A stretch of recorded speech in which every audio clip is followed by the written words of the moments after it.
Freedom climb sa Don Marcelino suspendido. Atong dawaton ng report ni Radyoman Bien Abanos. DXDC Radyoman Report.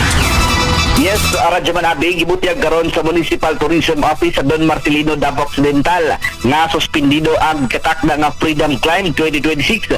Matod sa ilang pamahayag, subay sa Executive Order No. 28 Series of 2026 sa provincial nga pagkabanan, temporaryong gisuspende ang tanang tourism-related activities, events o operations tungod sa magnitude 7.8 nga linog. Busa kinahanglan kining sundon, giangyo karon ang katawhan, ilabi na ang mga nakarehistro nga mga partisipante nga magpaabot sa dugang nga mga announcement, kalabot sa reschedule nga petsa o guban pang instruction gikan sa Municipal Tourism Office.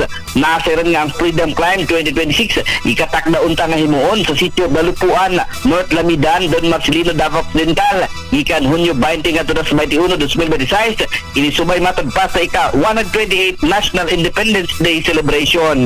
Kasama mo sa Serbisyo Publiko, Radyoman Bien Abanos, Tatak RMN.